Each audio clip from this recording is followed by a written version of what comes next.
I'm the woman or man that does what they say they were going to do, and I'm going to keep moving, thinking, eating, speaking, fucking, healing, earning, self-caring like I love myself to make those choices that are going to derail you or allow you to thrive. And when I say I'm going to do something, my integrity of word is honored. This is the difference, I believe, between someone that will like shatter and crumble entirely and just allow the weight of the world to completely consume them. Who you become in that process will fundamentally come down to your habits. Welcome back, my loves, to another episode of Anything Goes with Anna Rose. Today is a solo episode.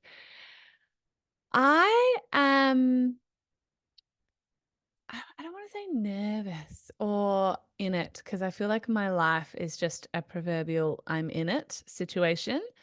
But if you have been following my life on Instagram the last couple of months, but especially the last couple of weeks, you will have seen how I have been dealing with a lot of stress in my personal life and a lot of trauma.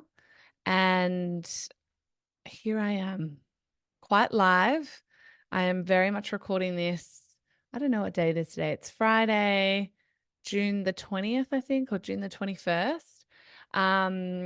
Because I do like to batch podcasts. So I typically am now batching podcasts, like 4 podcasts on a day or over the course of 2 days, and then they're released over 4 weeks. So this is recorded quite raw and real, which I love and I think is really important for what I want to bring to you today and the lessons that I hope to pass on. And that is all around habits. And if you know me, you know I am a woman of habit. You know that I am a woman that moves, thinks, speaks, earns, fucks, self-cares like she loves herself, thinks like she loves herself. And I cannot tell you how that is just genuinely the fabric of my being, and how those habits, and I'm going to break down some examples, and I'm just going to talk about really the pertinent, like just how important it is to have them during any time in your life, but particularly when you're in the depths of trauma or tragedy, and how it shapes who you are as a person and your identity. So the last couple of months, I have been in it. I lost a beautiful soul sister, Ash, a couple of months ago now in the Bondi stabbings. And not only was that really traumatic, just in general, the loss, when you lose someone, you know, if you've lost anyone, you know the depths of grief that you feel. Then when it's someone exceedingly close to you for a very long time, it hurts even more, realistically. But obviously, the way in which I lost her as well was exceedingly traumatic for me. Her life was taken very viciously and very tragically. And then also how I found out was not the nicest way as well. That caused a lot of trauma for me as well. So I had the media call late afternoon, the afternoon it was all happening. It was still very much fresh on the news. And they wanted to basically validate that it was her. And that was the first time that I had heard one of my dear friends was caught up in it. And they basically had gotten my number and were calling to see, like, to confirm that it was her. And no one, but I would assume Dan at that point, and, you know, her mum and dad essentially would have known, and her sister. And then me, when they were calling to say, you know, we've heard on the ground from police it's her. Is that her? So that was very traumatic for me. I had a completely traumatic breakdown from that night. And then what happened in my nervous system, the consequent 3 weeks after, was it was like that trauma just replayed in my body. So when that moment happened, I went into shock, complete shock, and had a panic attack. And then every morning for 3 weeks after that, when I woke up, that was the state that I went back into. So I didn't do much other than lay flat on my back for 3 weeks and cry and just regulate my nervous system. And then only, you know, a couple of months later, my beautiful young sister went missing for 2 weeks, and it's not over. It is so far from over. And obviously, if you have anyone in your family with mental health, you would understand, but it's not done. So I'm still very much in the trauma and tragedy of loss and grief right now, and stress. My God, stress. And it hurts and it's hard. And I will say that. And yet, here I sit even today, and I'm talking to you about it all and sharing what's going on in my life. And I'm not saying, I'm not then going to sit here and say, in tragedy and in trauma, you must show up. You show up however you want to show up. I know for me with Ash, I absolutely took 3 entire weeks offline. I didn't show my face whatsoever, and I was flat on my back.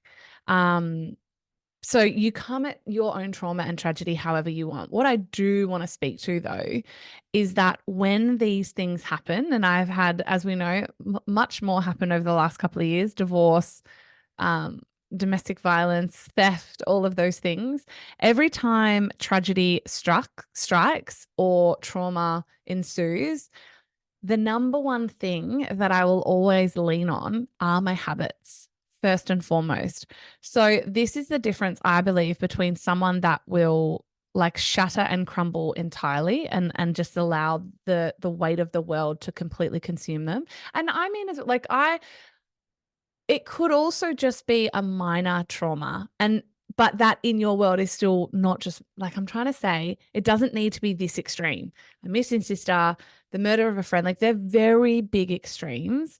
I want to talk to you now if it doesn't have to be that extreme. It could literally be, you've lost a job, or you had a breakup. They're still extreme. Or, your favorite TV show ended and you loved it, and that's really sad. Like, I get that. I'll sit in that pain with you, and I genuinely respect and understand it. It can be a trauma for you. So my point is, no matter what you're going through right now, when tragedy or trauma of any scale hits, who you become in that process will fundamentally come down to your habits. Now, I said to Ryan, as it was all happening, I said to Ryan how it was the worst time to give up drinking. So I'm like 2.5 weeks booze free. We're in a Europe health kick essentially. So we plan on going 9 weeks alcohol free. And last week, when I was in the depths of stress with my sister, all I actually genuinely wanted to do, for example, was reach for a wine. I really wanted a glass of wine. We traveled down to Canberra on one of the days because we had said that we were going to go and watch Ryan's son kill it in rugby. So I honored that. I stuck to my word. I went down and we were in the lounge. There was all these opportunities, is what I'm trying to say, for me to have a drink and just go, you know what? Fuck what I said.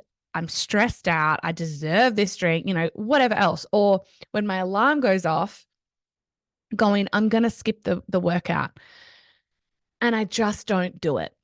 I just do not do it. If I've said I'm going to do something, so AKA not have a drink, I'm going to honor my word. Now, I get, for some people, it's like, fuck that. I'm just going to open the bottle of red, or I'm just going to, whatever the truth is for you, do it. There's no judgment. There's no fuck it. Like, life, what is life, right? It is what you make it and how you want to show up to it.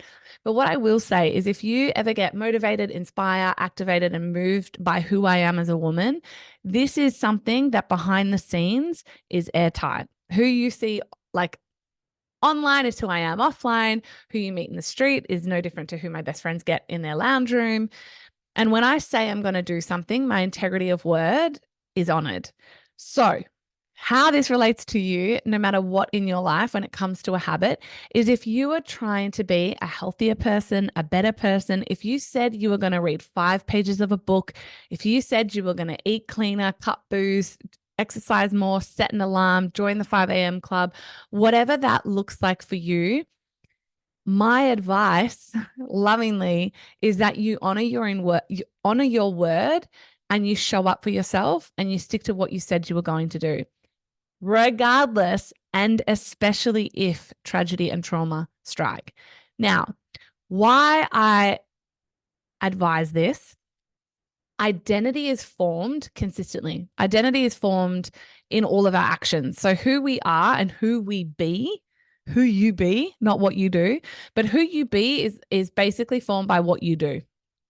Now, I want to be a woman that when I say I'm not going to drink, for example, and then all of this drama and trauma happens in my life and the stress, I don't ever want to use that as an excuse to then pick up the bottle or numb my feelings or put on Netflix and distract myself, right? So booze or gossip or whatever else.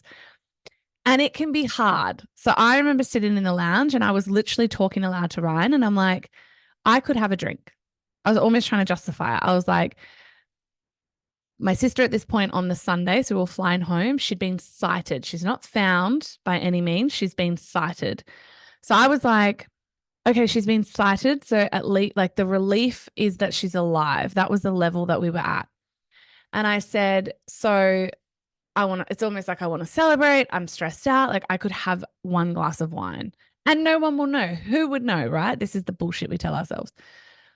And then I said to Ryan, except I'm not going to do it, right? So I'm talking myself through it. And I'm like, except I'm not going to do it because to not do it, to actually not go and have that glass of wine just puts that social proof in my DNA and in my cells and in my body of who I am.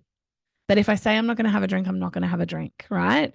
And if in that moment, that is an enormous part of an identity structure and an identity creation. And so in that moment, I became even more so a woman that does what she says she is going to do. And it puts arsenal in my back pocket. It puts social proof for myself, about myself in my life, which is super important when you're trying to form a new identity.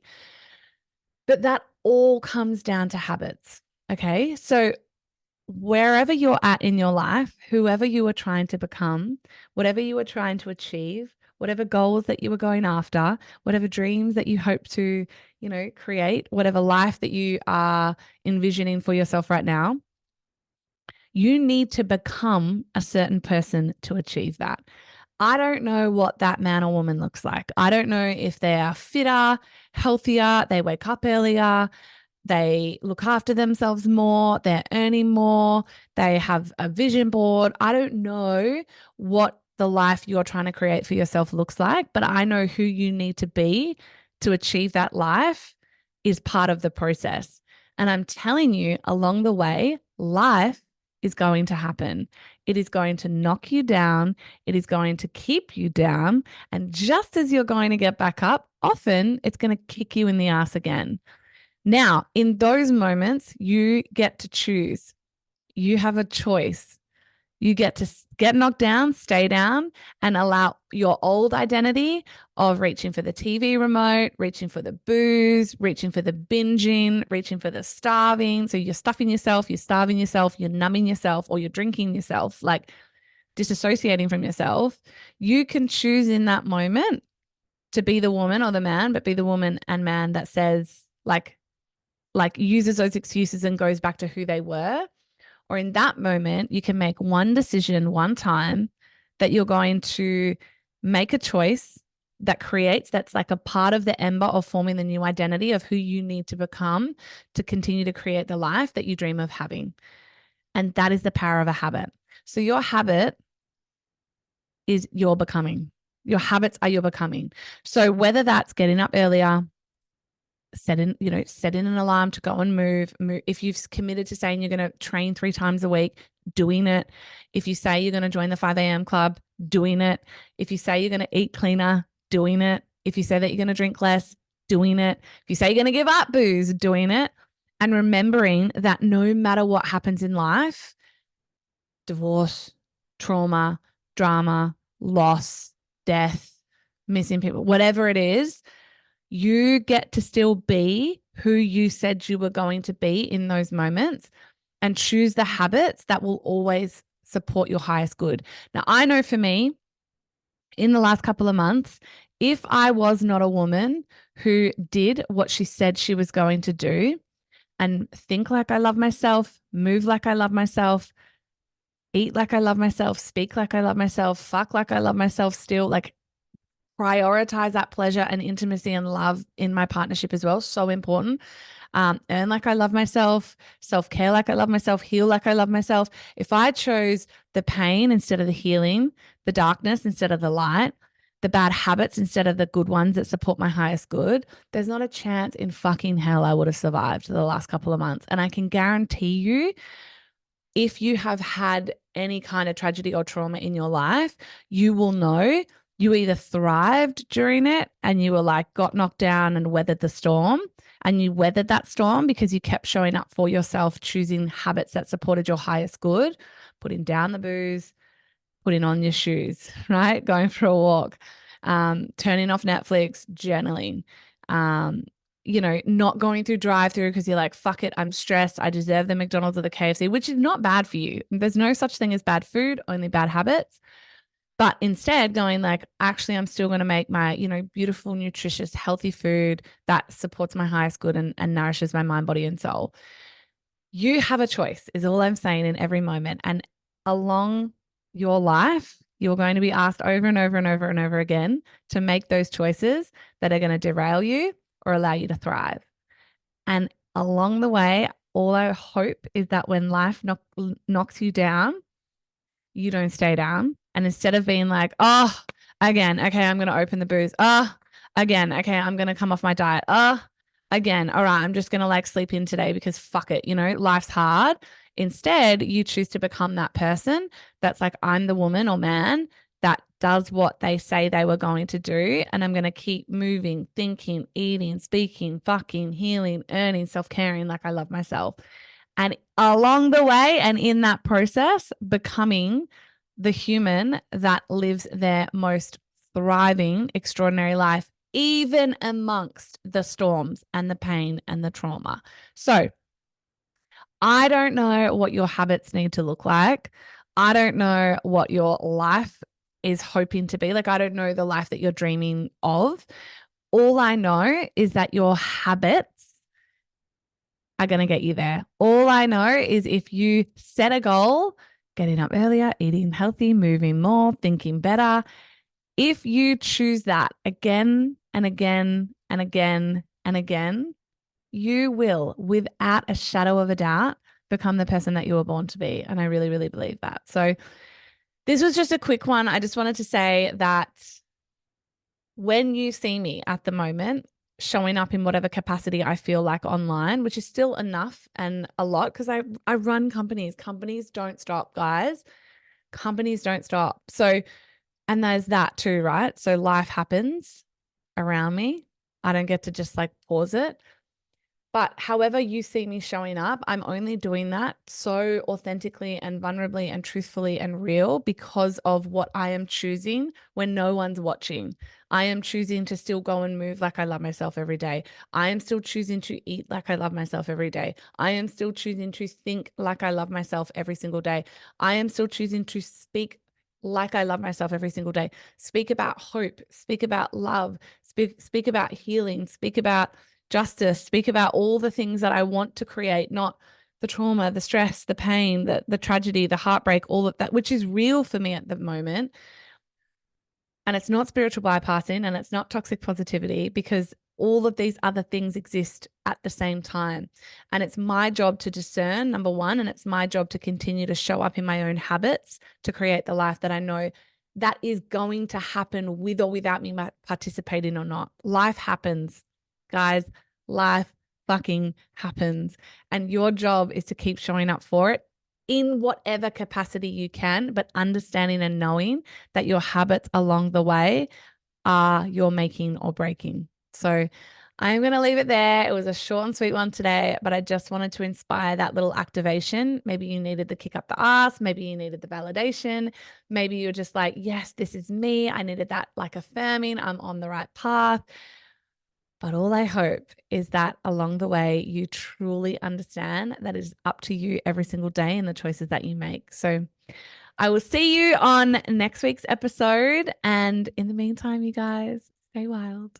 Thanks so much for tuning in. And as always, I hope you got something out of this conversation that you can use to challenge your own status quo.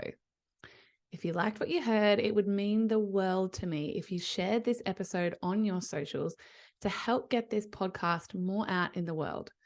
Don't forget as well to tag me personally at @thereal_Anna Rose so I can thank you personally.